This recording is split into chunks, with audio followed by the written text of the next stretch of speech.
Hey everybody, Playtendoguy here, and today we're going back again to look at the 3DS. After my feature a little while ago, I thought it'd be nice to go back again and look at some of the brilliant games on the handheld. The 3DS has now passed its 9th year on the market, and now the handheld looks like it's on its way out, with releases being very few and far between.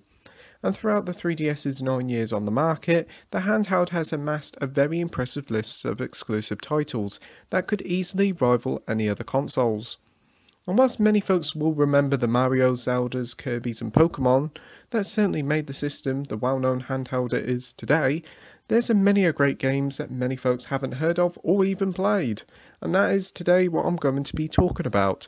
Those hidden gems, those underrated titles on the 3DS that didn't get the success they deserve or just flew under the radar for some. That is this list. So without further ado, and in no particular order, let's begin. Starting off the list, we have Tom Clancy's Ghost Recon Shadow Wars. We're going to start off the list with a title that came out at the launch of the 3DS. Tom Clancy's Ghost Recon Shadow Wars may have been a mouthful of a title, but it was a brilliant little spin-off to the Tom Clancy franchise. Shadow Wars is a turn-based strategy game which sees you commanding your group as specialist soldiers throughout many different maps of varying difficulties.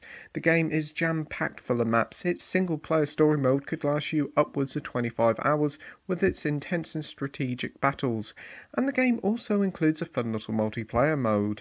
A turn-based strategy is probably not the first thing you think of nowadays from Ubisoft's Tom Clancy's franchise, but it was really a blast to play and the closest thing the 3DS had to an Advance Wars title.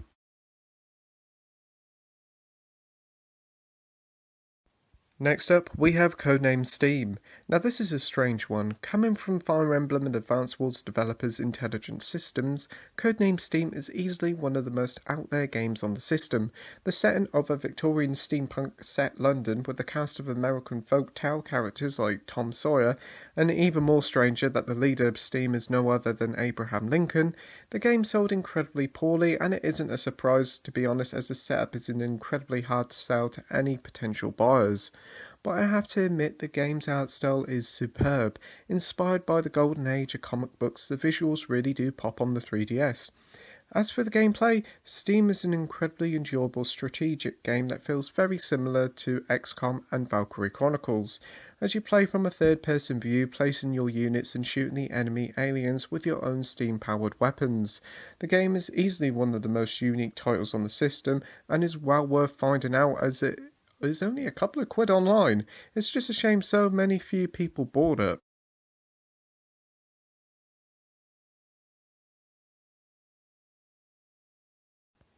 Next is Final Fantasy Explorers. The 3DS isn't short of Monster Hunter titles with plenty to choose from, but Square Enix decided to have a go at the Monster Hunter game with its own take on Capcom's popular franchise. Final Fantasy Explorers is essentially just Monster Hunter but with Final Fantasy monsters. Admittedly, there's more differences in the combat as it feels much more action focused with magic and the like. Explorers does feature a great set of levels and enemies from the iconic series, and most impressively, it's a very social game with a great online multiplayer with up to 4 players. I remember having a blast with friends back in the day.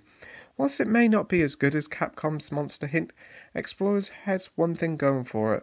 The game is much more easier and a relaxing game to get into for newbies who's been put off by the difficulty of the Monster Hunter games. Perfect for newbies and Monster Hunter veterans, Explorers is a mighty fine Final Fantasy spin-off.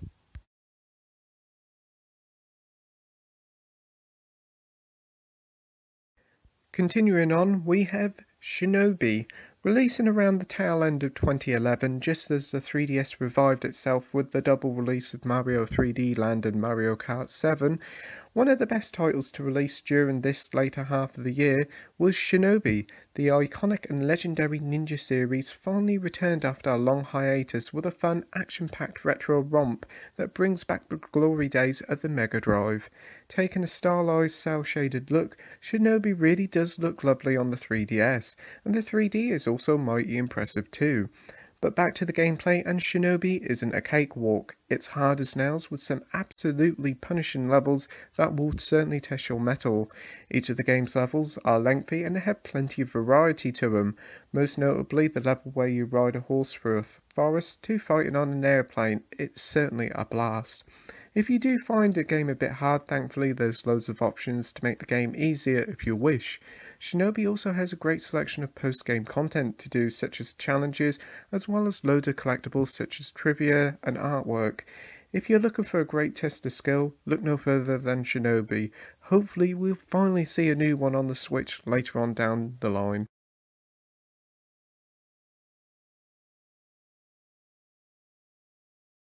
Next up, we have Ridge Racer 3D. If you ask loads of people what's their favourite 3DS launch title was, then you'll probably get loads of answers of Street Fighter 4, and whilst it was a damn fine port, for me my favourite was Ridge Racer 3D. After the so-so DS launch title, this was a mighty fine return to form for the franchise, delivering plenty of great arcade racing fun. Ridge Racer 3D included a robust and rather lengthy single-player mode that will last you quite a few hours, and whilst there's only 30 tracks, 15 tracks and the other 15 are actually reverse courses, it does make the most of them, and actually you don't really notice that there's so few tracks. The game really does contain a nice selection of modes to keep you busy, but alas the real big fault here is the lack of any online multiplayer whatsoever, which is a shame considering this was released way before Mario Kart 7 and it could have filled the void whilst we waited for Mario Kart. But that being said, it's an incredibly enjoyable racer that I still go back to this day and enjoy it. That's why, to me, it's the second best racer on the 3DS.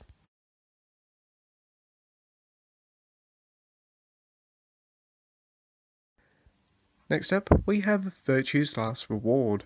One of the most surprising hits of the DS era was 999, an interesting interactive visual novel that saw 9 strangers working together in teams to try and escape this ship. The game proved to be a big enough success and a sequel soon followed with Virtue's Last Reward.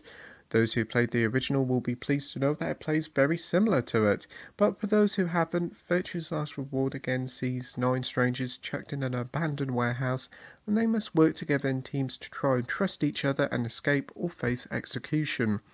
The game's tale is gloriously addictive, very much like a good book. You're constantly playing to see what happens. The game is split into 2 sections, the narrative parts where you read load of text, and the escape parts where you have to solve puzzles to progress.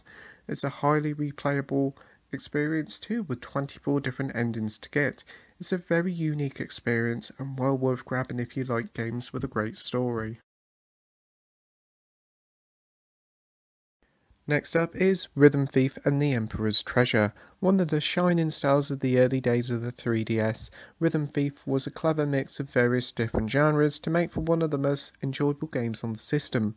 Rhythm Thief's story about a French emperor coming back from the dead to take over France is utterly ridiculous, but is full of charming characters. The game is a fun mix of Professor Layton exploration and rhythm heaven rhythm minigames. There's a great variety of rhythm games on offer, from Elite Beat Agent style dancing to Guitar Hero like violin playing sections. There's a few deaf ones, most notably the ones with motion controls, but there's no denying the whole package is a really enjoyable game with great production values and catchy music. If you miss the glory days of rhythm action games, then Rhythm Thief is certainly worth a look at.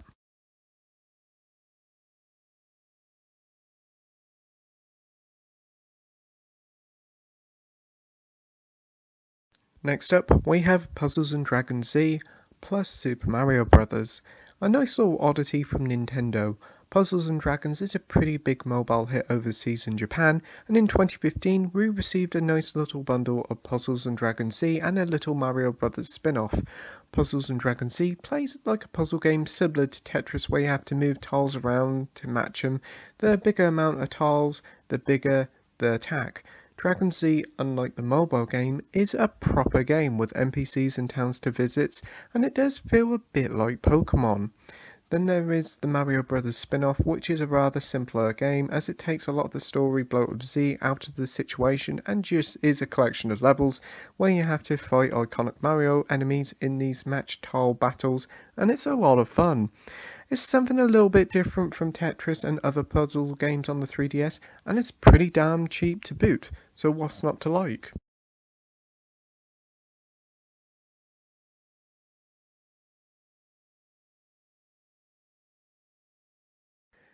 Next up, we have Ever Oasis. Created by Grezzo, the team that brought us the Nintendo 64 Zelda remakes on the 3DS, Ever Oasis was one of the 3DS's best new IPs on the system, but this was one of the later titles on the handheld, and that's why many folks didn't play it. Ever Oasis is a cool mix of Animal Crossing, Monster Hunter, and Zelda that sees you play as a young character as you have to set up a wonderful oasis that folks will want to stay in. You do this by completing missions for residents, exploring the rather big world full of secrets, whilst also fighting loads of monsters. All these mechanics all gel really well together with a lengthy, fun and rather unique RPG adventure that certainly didn't get the attention it deserved when it was originally released. Hopefully a sequel will be released on the Switch in the future.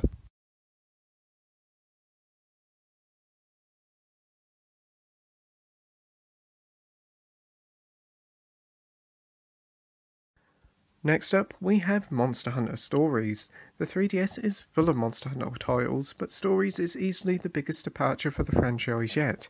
This spin-off was primarily set at younger gamers who liked the Pokemon series. This entry took a completely different approach to the mainline titles, being more of a traditional RPG than an action RPG like the mainline series. The combat revolves around a sort of rock paper scissors like approach, and whilst it isn't as deep as other RPGs, it's still a lot of fun. A word should be said for the graphics of this title, as it looks amazing. With some wonderful looking environments, the cartoon art style really does pop on the 3DS's screen, certainly one of the best looking titles on the system. The game was recently ported to phones but still plays best on the 3DS, so even if you're not keen on the mainline Monster Hunter games, Stories is well worth looking out for, especially if you're a fan of Pokemon.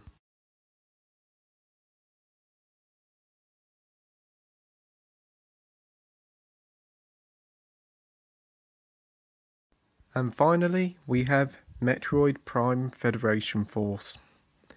Bit of a controversial choice is this one. Originally released in 2016, this Metroid spin-off was easily one of the most disliked games Nintendo has ever announced. This was mainly due to the fact that this was the first new Metroid entry in 6 years, and this wasn't the title fans really wanted. Nintendo understood the hate, and we did finally receive a proper Metroid title a year later with the supremely good Samus Returns. But back to Federation Force, and what we have here is a spin-off set around the Federation Force as they go around 3 different planets sorting out various problems on there, be it destroying monsters or solving puzzles. Whilst it doesn't play out similarly to a typical Metroid game, it's still a very fun game. Exploring the levels, finding mods, and shooting loads of enemies is a blast. The game's 20 odd levels offer a good challenge, and the added bonus of the Rocket League like Blast Ball means there's a decent amount of content on offer. The game is also fully playable in local and online multiplayer, and when adding another player, it's a heck of a lot of fun, and arguably one of the best and most fully featured online titles on the 3DS. If a game didn't float your boat at launch, it's about time you reconsider it, as it's going real cheap these days, and you never know, it might surprise you and you might actually enjoy it.